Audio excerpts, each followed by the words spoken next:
We have spacecraft from another species. We do, yeah. How many? Quite a number. You're kidding. No. Amazing claims from a former member of the American Intelligence Services, David Grusch.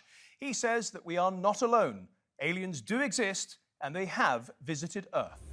The US government has hard evidence, he says, in the form of several spacecraft and even alien bodies. He claims the US government has been hiding all of this from the public as part of a sophisticated disinformation campaign.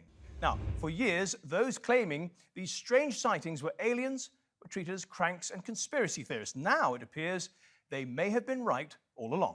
You are saying to the human race, for the first time, an official intelligence representative at a high level from the US government is saying publicly, we are not alone. We're definitely not alone. UFOs exist. The U.S. government found quite a number of them, and they are indeed of non-human origin. The whistleblower's shocking new claims about our country's research into UFOs. The bombshell claim about UFOs. A former U.S. intelligence official, an Air Force veteran, claims a top-secret program is withholding evidence of alien spacecraft. David Grusch. Let's find out who he is and what his credentials were. He's a decorated veteran. He's described as beyond reproach. It's not just him. It's multiple intelligence officials who have reported on this to Congress. He essentially said that they are illegally hiding it from Congress, and they are illegally hiding it from the American people, but they have off-world craft in possession. We have spacecraft from another species. We do, yeah. How many? Quite a number. You're kidding. No. I thought it was totally nuts, and I thought at first I was being deceived. It was a ruse. People started confiding in me. They approached me.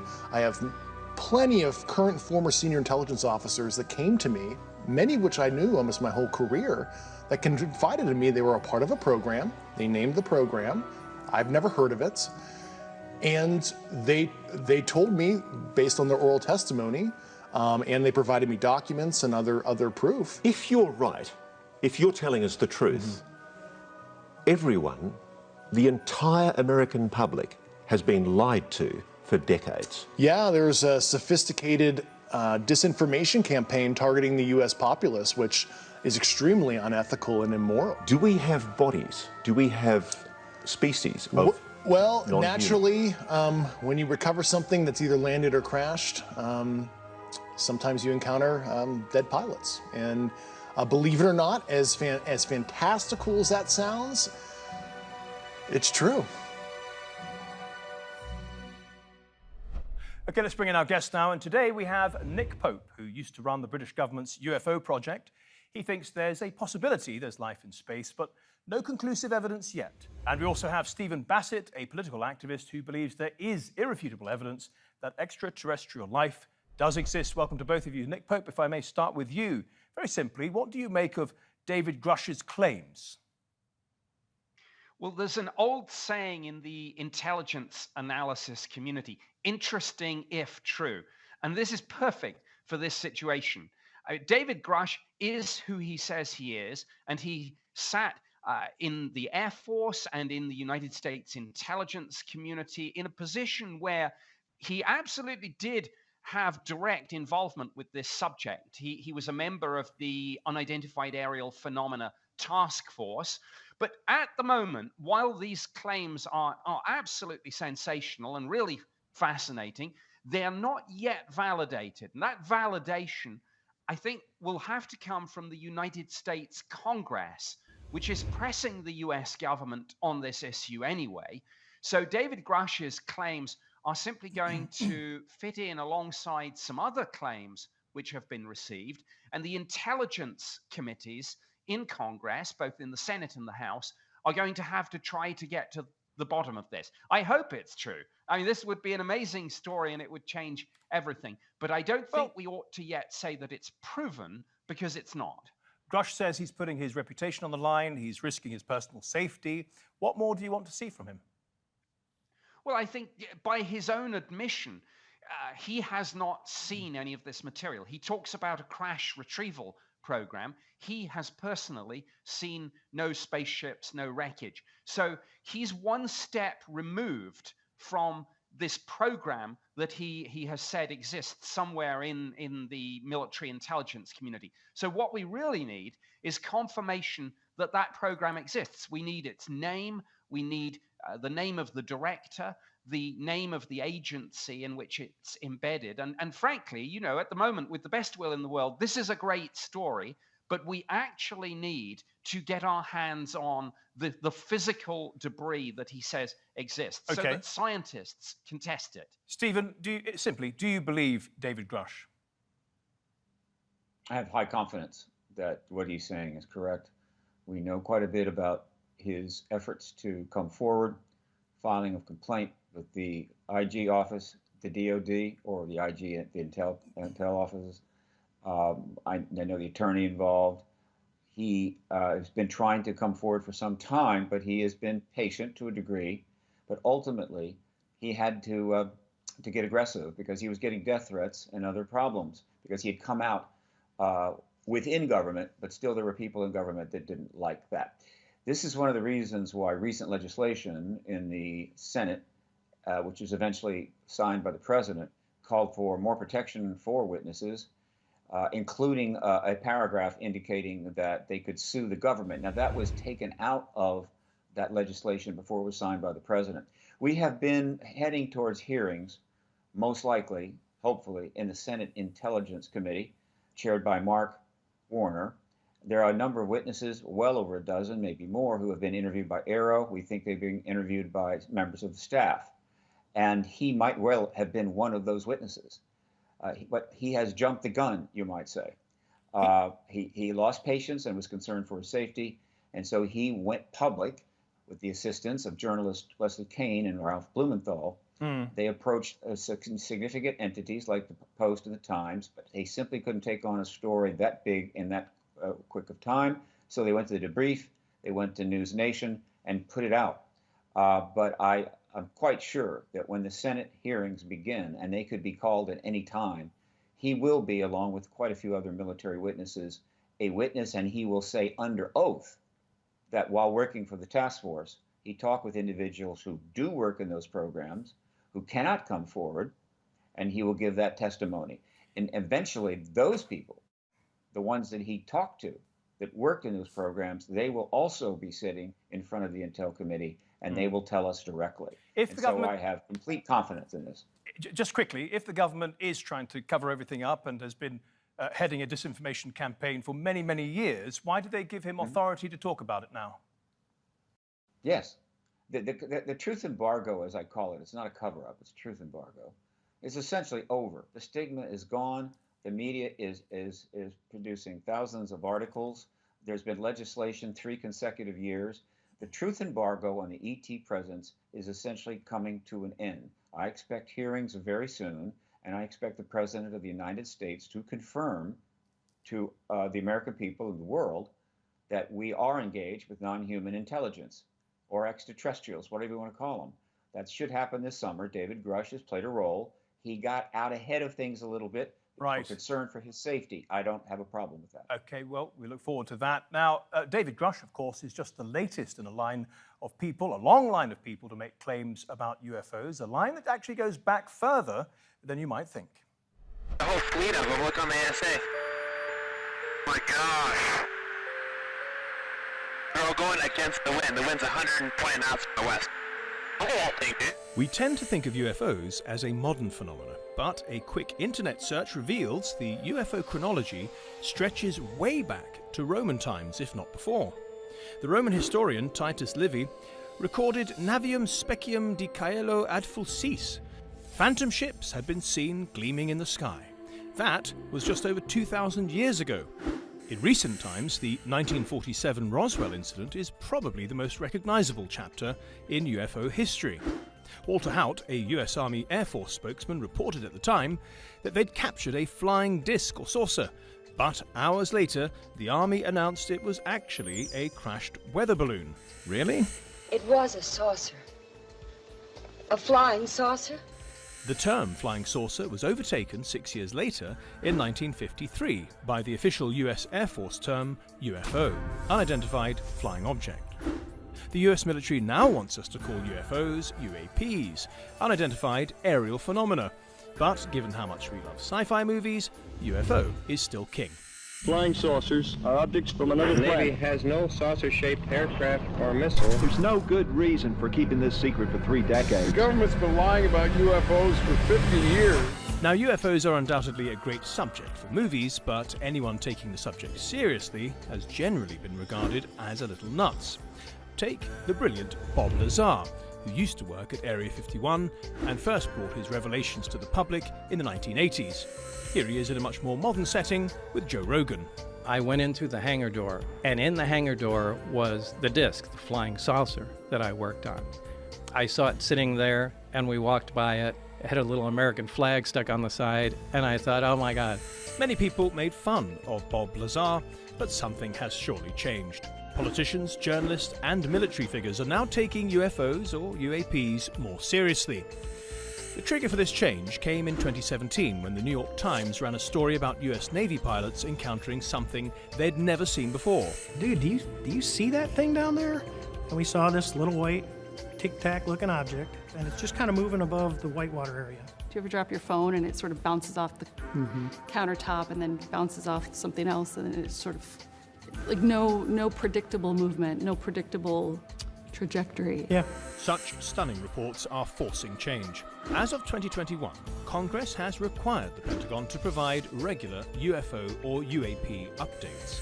The following year, Congress held public hearings looking into UFOs for the first time in 50 years. The department is fully committed to the principle of openness and accountability to the American people. As for NASA, for the first time, it allowed its UFO or UAP investigation panel to meet in public. The current data collection efforts regarding UAPs are unsystematic. And it will publish its first ever report next month. And they have plenty to report on, including this new video released by the Pentagon in April. Right. That is an unresolved case we are still studying. Back to our guest now, Stephen Bassett. We heard from Bob Lazar there, perhaps one of the most famous whistleblowers, if you like, on UFOs and extraterrestrial life. He brought out his revelations in the 80s and then did this Joe Rogan podcast, 50-odd million views. He seems very credible. He says he worked at Area 51. He's seen the flying saucers. It seems to be like David Grusch doesn't really move our understanding forward very much from Bob Lazar. It moves it a lot further forward. Bob Lazar, an interesting story, is kind of complicated. I can't comment too much on its overall validity. It may turn out to be quite accurate. Mercury astronaut Gordon Cooper said there was extraterrestrials here. Apollo astronaut Edgar Mitchell said there were extraterrestrials here. Former Defense Minister of Canada Paul Hellyer said there were extraterrestrials here. Gary Nolan just said it, and he's a Nobel Prize nominee. Bob Bigelow said it on 60 Minutes. I assure you, many people have said over the years that yes, there's extraterrestrials here, and there have been a number who have come forward, including people who worked on crash retrieval programs, that have said that is happening. But they weren't getting the kind of attention we're seeing now, because starting in 2017, we entered an era of where this embargo is coming to an end. The government is passing legislation, and so Grusch is the latest individual to come forward who has security clearances. And so I would not want to put him in the same basket as Bob Lazar, Stephen, who I like. Sure. This is a very powerful witness. Stephen, can I ask you about that? You said this information embargo has come to an end as of 2017. Sorry, coming to an end as of 2017. It's coming to an end. Absolutely. Well, can I ask you why? What is... Look, they have control of the information and they are releasing it. Why? Why now? They don't have so much control of the information. The citizen science research effort has been pushing against this embargo for 7.5 decades. It's had many victories, got a lot of information out, got documents, but the truth embargo was the policy. We're just not going to accept that. But starting in 2017, with the emergence of that group, it included Lou Elizondo, Christopher Mellon, Gary Nolan, and others, and the major New York Times article that they got published in December of 2017, we crossed the Rubicon. Since then, Those in government that want to see this embargo ended are moving forward. They are taking center stage. They are getting everything done. They're setting up entities at the Pentagon. NASA has jumped in. All things come to an end. The truth embargo, it's amazing it lasted 76 years as we enter that age of the internet and social media, podcasts, and all kinds of citizen journalism. It's collapsing, and they know it, and therefore they're trying to get ahead of this in a proper way, hold hearings so the president can confirm the ET presence in a relatively nonpartisan manner. So just briefly then, Stephen, are you saying that if it were not for pressure groups and investigative journalists, the government and private enterprise would not have revealed any of this? The citizen science effort has done a great deal, but there's always been people within government that felt the policy should end, and that they have, I guess you could say, become more of a consensus. So it's an inside-outside process. Right. We're coming to an understanding together. It's time to end this embargo. Nick, you were on the inside once upon a time for the UK government handling the UFO project. Is there really a willingness in the government to release this information and to allow the public to know what's really going on? Well, I think there's some confusion about what exactly this information is. I think I am certainly open to the possibility that we're being visited by extraterrestrials, but unlike Stephen, I'm not one of these people that says this is a certainty.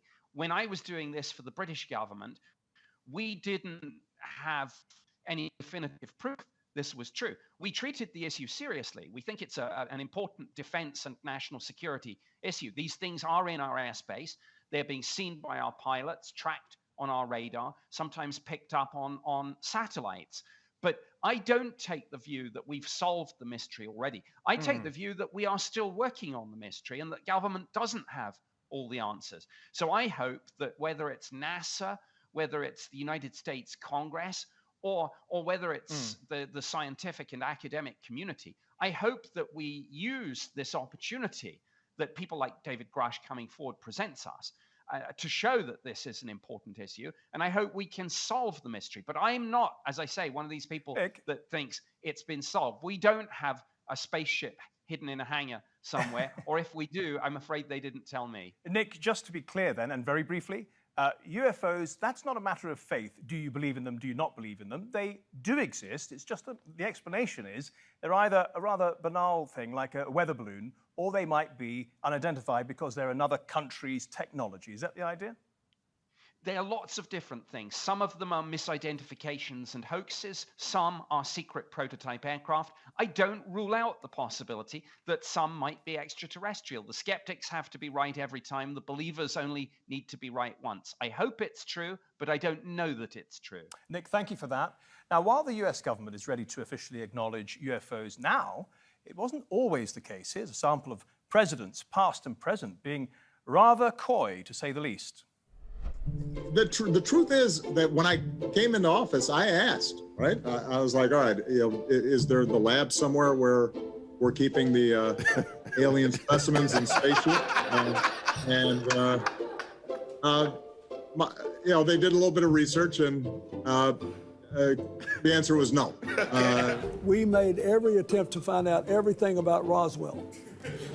And we also sent people to Area 51 to make sure there were no aliens. President Clinton told me that if he had seen evidence, he would tell everyone that he'd seen it. Do you feel the same way? No. No, you wouldn't. You don't think we can handle it? No, I'm afraid it might spin you into orbit. Okay. I won't talk to you about what I know about it, but it's very interesting. But Roswell's a very interesting place with a lot of people that would like to know what's going on. There are things flying around up there that we haven't fully identified yet. Pilots have come in and they said, and these are pilots that are not pilots that are into that particular world, but we have had people saying that they've seen things. Did you look? Did you see? Did you explore? I can't reveal anything. Oh, really? Because President Clinton said he did go right in and he did check and there was nothing. Well, that's what we're instructed to say. President Obama says that there is footage and records of objects in the skies, these unidentified aerial phenomenon. And he says we don't know exactly what they are. What do you think that it is? I would ask him again. Thank you. Stephen, we just heard from a selection of the presidents there. Why do you think they're so reticent on this subject, and do you think they'll ever change?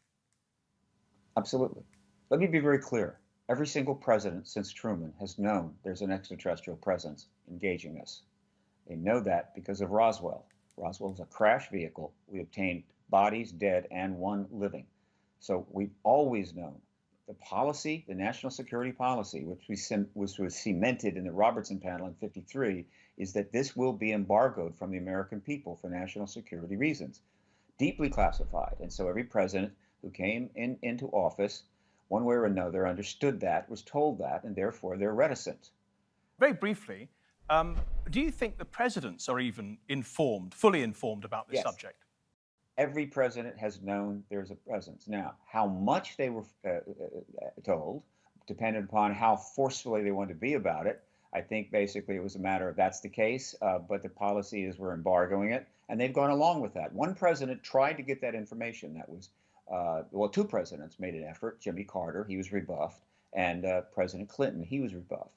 So this is a tough issue, but the position of the government is it is embargoed, meaning you can't go there. And so what you're seeing now in the United States is not an effort to find out what it is. What you're seeing is setting up the staging so that they can, in a responsible way, finally end this long-term lie or long-term misinformation and inform the people, the American people, the truth. It's counterintuitive. I understand people are confused. Why are they doing this if they already know? It's public relations. I call it a public relations-driven extrication. When you have been lying for 73 years and now you have to tell the world, oops, actually we do have a contact, there are crash vehicles, it's awkward. And so they're trying to do it in a responsible, open way so the people will be more generous with the government when they finally learn you've been lying to us all along. Nick, do you think the presidents really know what's going on? Or do you think that private enterprise and some sort of deep state is keeping it from them? I'm sure every president is briefed about this and some ask about it, but I suspect the answer is not we have a spaceship in a hangar. It's yes, there's a mystery here and we're working on it. But I think a question about this is something that often comes up on a chat show, and it's probably more interesting than being asked about tax or crime or war. So presidents probably quite like it. Nick, thank you. Well, from presidents to the man on the street, everyone has a view on aliens. In fact, ordinary people tend to give the most extraordinary answers. A US military whistleblower has said that the US government has in its possession alien spacecraft and bodies of the alien pilots. What do you make of that whistleblower's claims? I think you'll have to have physical evidence to support it. That's what and then I can believe it. I find it a bit hard to believe, to be honest with you. I think it's all a bit far-fetched, but I mean, that's just my opinion. I mean, I can't prove otherwise. Why would we be alone? Yes. That's it. Why would we be alone? Do you think governments might hide from their populations that aliens and UFOs exist? Yeah. And if so, why? Because I don't think the public would know how to take it. But if it was me, I wouldn't mind. I wouldn't mind seeing a green thing. Why not? Area 51. They've been talking about that since I was a boy, you know, Area 51. And you think all this time, all these UFOs, all this stuff, not a scrap, not a pinpoint of any kind of alien material, nothing. I'd love it to be UFOs. I'd give somebody my cat and go with them. Nick, a very fun selection from the British public there. Some believe in extraterrestrial life, others want to see evidence. Let me ask you, Nick, if there is extraterrestrial life out there, even perhaps on Earth, what are the implications for the human race? Well, the question of whether we're alone or not in the universe and whether we're being visited, that's one of the biggest and most profound questions we can ask. And if we get an answer, yes, it will impact every aspect of society, every aspect of our lives, politics, religion, science, the economy, technology, and much more besides. For you, Stephen, it's not a matter of if, it is out there. So what does that mean? When are we going to have the breakthrough, and what will it mean for the human race? I believe we'll get a confirmation this summer That confirmation is what I call disclosure with a capital D, the formal acknowledgement by heads of state. It will be the most profound event in human history, and we will enter what I call the post-disclosure world. We may even have open contact in a year or two after that. That's about as interesting as it gets. And the answer to the question, what and how will we deal with that in the post-disclosure world, will fill 20, 30, 40,000 books. So I'm afraid it's not enough time to quite go into detail, but let's say it will be interesting and exciting. And I am just fortunate enough, I lived long enough to see it happen. Stephen, if and when it does happen, please come back and spend a little more time with us on the Nexus. Much appreciated. Stephen Bassett, Nick Pope, thank you so much. And thank you at home and on your phones for watching. If you want to see this episode or any of our previous episodes, do go to our channel on YouTube. Type in Nexus, TRT World. Till next week then, goodbye.